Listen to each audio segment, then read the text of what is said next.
J'ai fait confiance en la vie. Je me suis dit, ça se présentera quand ça se présentera. Je suis pas pressée. Quand j'ai rencontré Caroline, j'étais jeune, donc je voulais pas un enfant dans l'immédiat. Je savais que ça allait vite arriver, mais je me suis dit, je verrai bien. Ça se présentera quand ça se présentera et ça sera ok.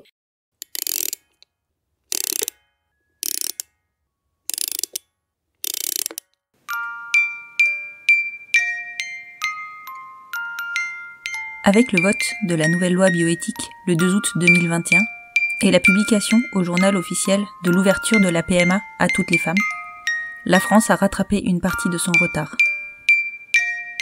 Vous écoutez un des épisodes fil rouge du podcast Les enfants vont bien, dans lequel je vous invite à suivre le parcours PMA en France de Léa et Caroline. Avant de savoir que la France ouvrait le parcours PMA aux couples de femmes et aux femmes seules, vraiment, on savait pas. On n'avait pas envisagé forcément de faire un parcours à l'étranger. Enfin, on savait pas trop. On avait envie d'avoir un enfant. On était enfin décidés, mais on savait pas trop comment ça allait se passer. Ouais, et en fait, vraiment à ce moment-là, on s'est pas du tout renseigné. On s'est pas du tout dit on va se lancer. J'avoue que en fait ce qui nous freinait énormément c'était le côté financier et surtout le fait que la deuxième maman doive adopter l'enfant. Et ça du coup Caroline elle avait, et je comprends totalement, elle avait peur en fait de pas être considérée comme la deuxième maman de cet enfant. Et du coup on s'est jamais dit on va faire un parcours à l'étranger. Ça nous a jamais voilà. On avait aussi parlé d'adoption. Parce que moi, c'est quelque chose depuis toujours qui m'a toujours attirée. Je trouvais que c'était vraiment un très beau geste, malgré le fait que je me disais je peux avoir un enfant avec un garçon, puisqu'à l'époque, du coup, j'étais avec des garçons. Mais quand même, l'adoption m'attirait. Ça, on en a un petit peu parlé et on s'est rendu compte que c'était très long, très compliqué. Mais à la fois, on était plutôt partis, pour le coup, pour cette piste-là, plutôt qu'un parcours PMA à l'étranger. L'insémination de façon artisanale, ça on n'en a jamais parlé non plus du tout, c'était pas du tout dans nos pistes de réflexion quoi. J'avoue que moi j'aurais bien aimé passer par Cryos, vraiment, et je l'avais dit d'ailleurs à Caroline. J'aurais vraiment beaucoup aimé parce que on a plus de visibilité et plus de choix en termes de même rien que de caractéristiques physiques en fait. Et ça c'est vrai que c'est quelque chose Et puis après, au final, très vite, on a commencé à entendre parler de l'étude de cette loi, de cette nouvelle loi bioéthique. Et là, je crois qu'on s'est dit que peut-être ça serait pour nous le moment, quoi. Finalement, jusqu'alors, on n'avait pas forcément de solution. Et on s'est dit, peut-être que la solution, ça va être celle-ci. Si la loi passe, ça va beaucoup nous faciliter les choses. Ouais. En fait, le chemin s'est dégagé petit à petit devant nous. Enfin, c'est vrai qu'on a eu beaucoup de chance parce que au moment où notre réflexion était plus lucide, claire pour nous, en fait, on avait les solutions aussi qui se présentaient à nous sans qu'on fasse forcément grand-chose. Longtemps, j'avais beaucoup de mal avec le fait de recevoir un don de spermatozoïdes. J'étais pas encore à l'aise avec ça. Il y a peut-être 2 ans maintenant. Je me suis renseignée du coup, j'ai écouté le podcast aussi que tu as enregistré.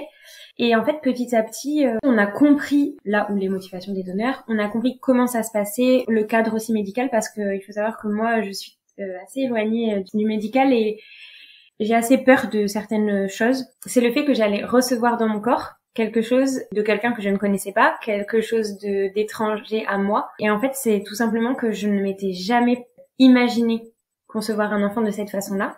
Et du coup, voilà, je me suis posé des questions petit à petit. Et au début, je me disais, je suis pas prête. Je suis pas prête parce qu'en fait, je ne connaissais pas. Et moi, je suis quelqu'un qui se renseigne beaucoup, qui a besoin de savoir, de connaître, d'apprendre avant de faire les choses. Et du coup, là, en fait, je ne m'étais jamais renseignée sur ce sujet-là. Je ne m'étais jamais documentée.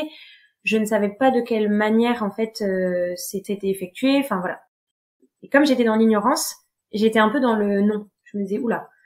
Mais du moment où je me suis renseignée, où je me suis documentée, en fait, ça s'est vraiment éclairé et je me suis dit que, en fait, si, voilà, j'étais prête, j'étais complètement ok avec ça. En fait, Léa était vraiment rassurée de savoir que tout le monde ne pouvait pas donner ses spermatozoïdes, qu'il y avait vraiment beaucoup de tests et d'analyses qui étaient effectués. Et ça l'a vraiment mise plus à l'aise par rapport à l'idée de recevoir un don d'un donneur. Ouais. C'était plutôt, oui, comme tu dis, c'était plutôt concernant aussi, voilà, les maladies potentielles, le patrimoine génétique. C'était tellement flou pour moi que du coup, c'était compliqué d'accepter ça, sachant que j'avais pas tous les tenants et aboutissants, quoi.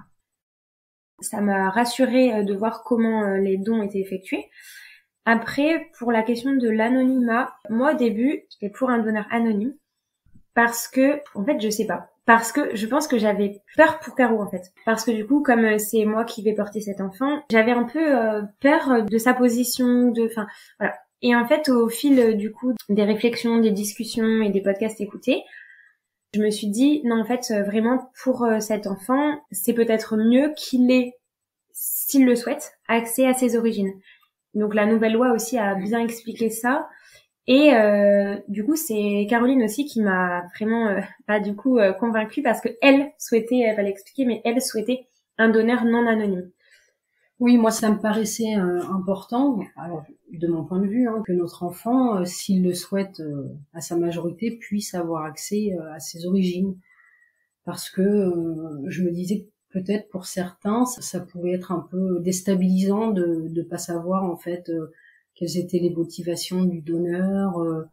Enfin, je me suis dit c'est peut-être que cet enfant se posera beaucoup de questions et je trouvais ça bien qu'il puisse avoir accès à des réponses s'il le souhaite. Moi, en fait, je me dis que ça dépend vraiment de comment on explique tout ça à l'enfant, comment on l'amène.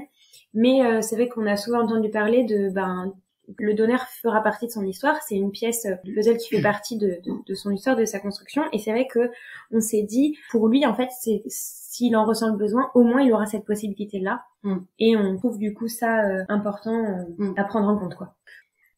Et c'est après qu'on a découvert en fait qu'en France, du coup, dans les sécos, ils n'avaient pas du tout, ils faisaient pas du tout appel à Rios ou à d'autres.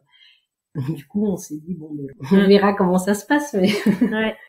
Je crois que tout le monde a besoin d'être éclairé sur tout ça pour être assuré.